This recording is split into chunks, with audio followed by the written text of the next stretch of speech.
Oke, hello everyone, welcome to Analysis dan update lagi seputar koin kripto. Dan di video kali ini kita akan bahas salah satu meme coin yang mana hampir mirip sama beberapa meme coin lainnya, which is lagi dalam keadaan yang cukup terkoreksi teman-teman. Dan untuk meme coin satu ini ternyata banyak banget teman-teman semua request melalui kolom komentar pada beberapa postingan video saya sebelumnya, yaitu meme coin PP teman-teman. Dan tentu karena ini adalah pembahasan seputar meme coin, yang mana pergerakan harganya sangat dipengaruhi oleh community dan juga atensi pasar yang sedang happening. So, disclaimer dulu bahwasannya video ini sama sekali tidak bermaksud untuk mengajak teman-teman semua menjual atau membeli aset tertentu dan juga sama sekali tidak bermaksud untuk mempromosikan aset tertentu. So, harapannya teman-teman selalu lakukan riset mandiri, teman-teman, selalu analisa mandiri, always do your own research karena this is not financial advice. Dan di sini ya, maybe saya juga akan lebih berfokus sih ke price action dan juga technical analysisnya karena memang beberapa detail seputar PP dan juga analisa price action PP yang mana sebelumnya udah saya lakukan ya, di mana pada saat itu price action PP yang di sini saya udah bahas secara lengkap teman-teman, dan maybe juga di video kali ini kita akan lebih fokus ya untuk bahas price action PP yang ada di harga sekarang. So, buat teman-teman yang mau tahu POV saya sebelum price action PP mencapai harga sekarang, boleh banget mampir ke video-video saya sebelumnya yang ngebahas soal PP ini juga. Dan oke, buat kalian juga yang maybe belum tahu, actually saya lumayan baru nih create Instagram account. So, buat teman-teman yang berkenan dan mau support saya juga, boleh banget follow Instagram saya di username yang tertera di sini, teman-teman.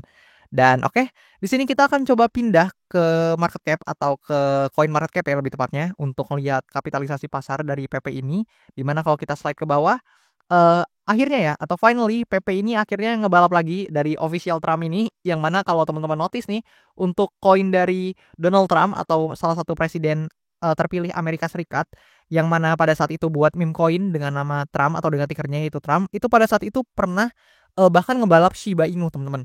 Namun karena memang mungkin harganya yang juga sedang terkoreksi lumayan signifikan teman-teman, maka di sini secara market cap akhirnya dia turun kembali di bawah PP. Dan per video saat ini saya record atau per video ini saya record, untuk PP ini ada di urutan ke-28 berdasarkan market cap-nya. Jika kita sortir atau kita lihat dari segi sektor memes-nya teman-teman. Dan di sini dia tepat satu tingkat di bawah Shiba Inu dan juga tepat satu tingkat di atas Trump ini teman-teman ya. Dan oke, kita akan coba lihat juga dari beberapa hal lainnya. Misalkan kita pergi ke bagian chartnya. Dan oh iya, tadi buat teman-teman mungkin kalau misalkan biasanya saya kasih tahu untuk suatu aset itu bisa diperdagangkan di mana, tapi harusnya kalau PP sih ini hampir semua exchange harusnya memperdagangkan ya teman-teman. So, kalian bisa pantau sendiri aja karena memang market cap PP ini udah lumayan besar teman-teman ya. Jadi secara market cap atau kapitalisasi pasar kalian bisa lihat sendiri teman-teman, market cap-nya ini gede ya teman-teman ya. Untuk meme coin ini salah satu yang terbesar, top 3 ini teman-teman untuk meme coin. So, harusnya di berbagai exchange ini rata-rata harusnya udah memperdagangkan dari PP ini sendiri. Dan oke, kita pindah dulu ke chartnya. Nah, di sini teman-teman, kalau saya nggak salah, terakhir kali saya bahas PP itu ketika harganya masih di kisaran sini, teman-teman. Di mana pada saat itu saya notice ya, ada fair value gap di bawah sini yang mana belum ke-fill, dan pada saat itu saya mengatakan bahwa ada potensi ya memang untuk PP ini fill dulu fair value gap-nya. Dan ternyata kejadian, teman-teman. Di mana kalian bisa lihat di sini ada liquidity sweep yang sangat masif ya, teman-teman ya. Jadi kalau teman-teman yang belum tahu untuk liquidity sweep itu kerjanya kayak gimana, let's say teman-teman bisa ambil simplifikasinya, misalkan teman-teman yang trading di futures market atau di trading spot biasa dan sebagainya, mungkin ada teman-teman yang entry di demand area ini atau entry di area support ini dan stop loss-nya di bawah sini, ini kena makan teman-teman, quote on quote, atau kena sapu ya, kena sweep di sini. Dan di sini dia makan maybe stop loss teman-teman dan stop loss dari orang-orang lain, dan setelah itu kalian bisa lihat dia langsung mantul ke atas teman-teman ya. Dan di sini kalian tuh bisa notice bahwasannya liquidity sweep ini semata-mata nggak terjadi gitu aja, dan di sini juga karena ada fair value gap di sini yang mau di fill ya teman-teman. Kalian bisa lihat setelah dia fill fair value gapnya, dia langsung coba climbing up dan naik ke atas. So, dengan demikian di sini fair value gap ini udah ke fill ya dengan candle yang ini, dan juga buntutnya kalian bisa lihat ini buntut panjang banget teman-teman. Tailnya kalau kita ukur ke bawah aja nih, tailnya nih lebih kurang belasan persen ya teman-teman. Ini tinggi banget untuk tailnya. Kita coba ukur kayak gini aja biar teman-teman bisa lihat. Nah, belasan persen teman-teman untuk ekornya aja ya. Dan wajar banget kalau misalkan mungkin ada yang kena stop loss di sini dan sebagainya. Tapi di jauh hari teman-teman boleh cek di video sebelumnya juga, saya udah notice ada fair value gap di sini. Dan oke, karena ini udah ke-fill, kita hapus aja karena harusnya udah nggak kepake. Dan di sini kita bisa lihat nih untuk pergerakan PP sangat disayangkan. Setelah dia fill fair value gap-nya memang ada rebound teman-teman, tapi yang sangat disayangkan rebound-nya malah terkesan membentuk yang namanya lower high teman-teman. Dan kalian bisa lihat dia terus koreksi ya ke bawah. Dan di video kali ini kita akan coba lihat nih kemana kemungkinan price action PP ini akan berlabuh. Dan tentu disclaimer alert, ini pure POV saya dan sama sekali nggak ada maksud untuk mengajak teman-teman semua menjual atau membeli ataupun bahkan bertransaksi di aset tertentu. Dan oke, yang pertama teman-teman, kalian tuh bisa notice ya bahwasannya PP ini sedang mencoba breakout dari demand area ini, atau lebih tepatnya mencoba breakdown dari area supportnya yang di sini. Dan di sini dia belum valid ya sebenarnya, karena meskipun kalian bisa lihat dia udah mulai sedikit ngelewatin, tapi dia belum closing di sini. So ada kemungkinan memang dia nge-wick ke atas, dan meskipun demikian itu belum tentu juga ya, bisa aja memang dia real atau memang benar dia terbreakdown dari demand area ini. Dan maka dari itu kita butuh konfirmasi bahwasannya dia berhasil body close di bawah demand area yang di sini teman-teman. Dan if di sini ada posibilitas yang pertama, di mana jika memang tekanan seller dari PP ini terus seperti ini, yaitu terus besar, kalian bisa lihat di sini dia rebound sedikit, koreksinya signifikan banget. So maybe buat teman-teman yang bahkan beli di atas ini itu minusnya udah gede banget ya harusnya teman-teman ya. So hopefully kalian stay safe sama portofolio kalian dan jaga untuk risk to reward rasionya juga. Dimana di sini kalau kalian notice ya, untuk PP ini sendiri ada potensi nih. Posibilitas pertama yaitu jika memang dia berhasil breakdown dari demand area ini, ada potensi untuk dia testing dulu ke area resistance ya, atau area supply-nya, yang mana di sini tadinya adalah area support atau demand zone-nya. Dan setelah itu ada potensi untuk dia koreksi kembali ke bawah dan maybe bisa testing di demand area di bawah sini, teman-teman. Kenapa? Karena demand area di bawah sini actually lumayan major ya untuk area supportnya atau area demand areanya. Karena di sini dia menahan pergerakan PP ini cukup banyak, teman-teman.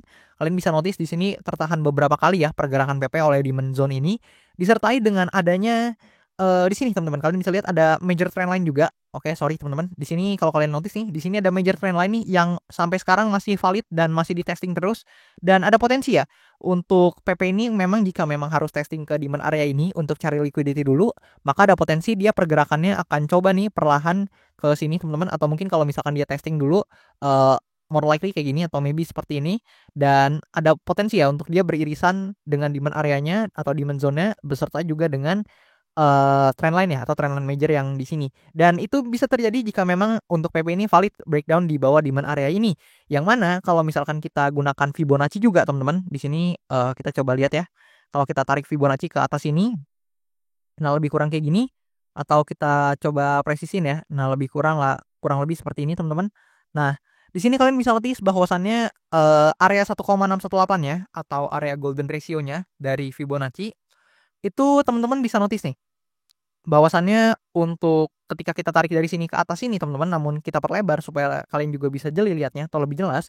Di sini area golden ratio-nya itu tepat berada di kisaran demand area di sini teman-teman.